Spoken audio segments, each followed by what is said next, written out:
स्वागत है आपका हमारी एक नई वीडियो में। इस वीडियो में हम देखेंगे पॉलिटिकल साइंस के कुछ महत्वपूर्ण प्रश्न उत्तर। पहला प्रश्न है, ब्रिटिश संविधान में राजा और राजमुकुट के मध्य अंतर लिखें।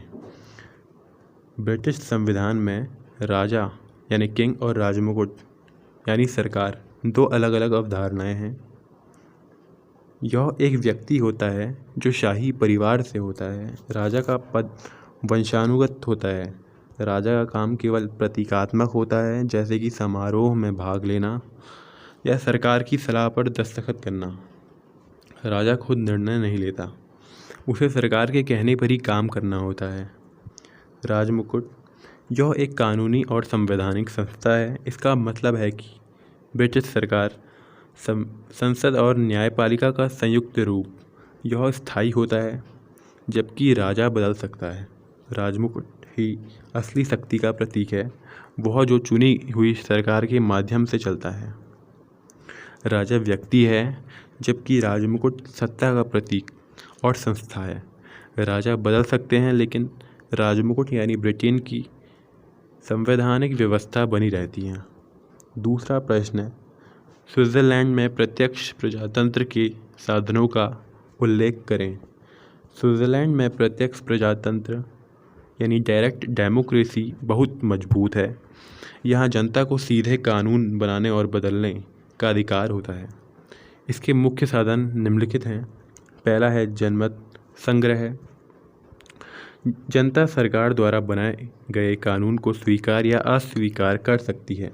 यदि किसी कानून पर 50,000 नागरिक या 8 कैंटन आपत्ति करते हैं तो जनमत संग्रह कराया जाता है। दूसरा है जन पहल।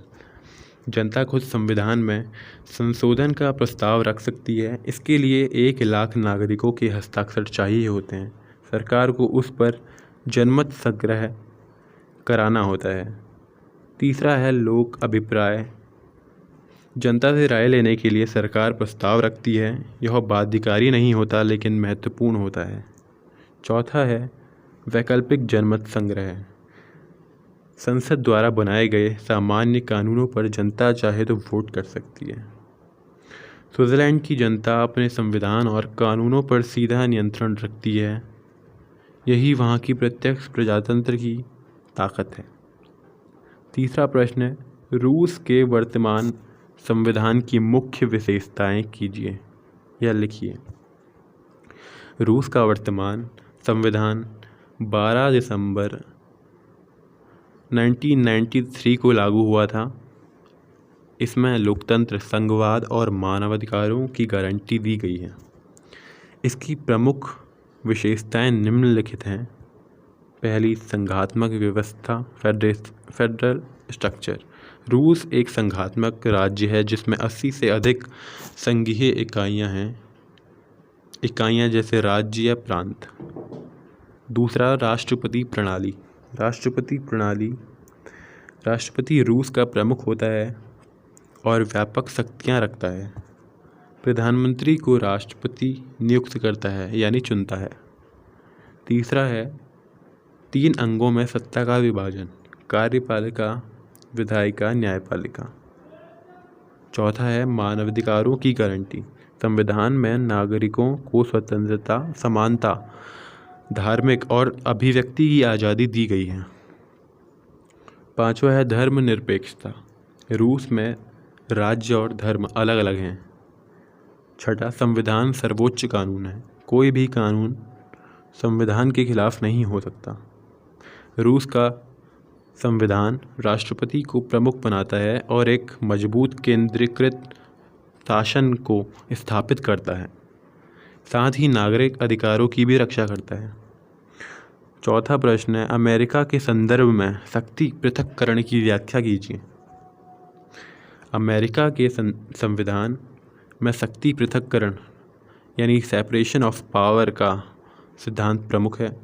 इसका मतलब है कि सरकार की शक्ति को 3 अलग अलग अंगों में बांट दिया गया है, ताकि कोई एक अंग ज़्यादा ताकतवर ना हो। 3 अंग कौन कौन से हैं? पहला है विधायिका। यह कांग्रेस कहलाती है, जिसमें 2 सदन होते हैं, सीनेट और प्रतिनिधि सभा। इसका काम कानून बनाना होता है। दूसरा है कार्यपालिका।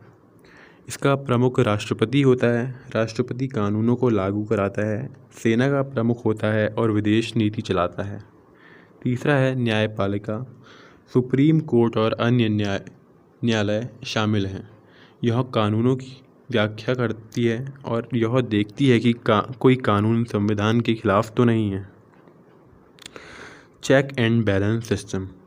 हर अंग एक दूसरे पर नियंत्रण रखता है ताकि कोई भी अंग निरंकुश न बन पाए। जैसे राष्ट्रपति कानून पर वीटो पावर लगा सकता है। कांग्रेस राष्ट्रपति के खिलाफ महाभियोग चला सकती है। सुप्रीम कोर्ट की किसी कानून को असंवैधानिक घोषित कर सकते हैं। अमेरिका में शक्ति का पृथक्करण लोकतंत्र और मजबूत बनाता है और नागरिकों की स्वतंत्रता की रक्षा करता है। ये थे कुछ महत्वपूर्ण प्रश्न। अब इसकी दूसरी वीडियो में देखिएगा कुछ और महत्वपूर्ण प्रश्न। धन्यवाद। जय हिंद।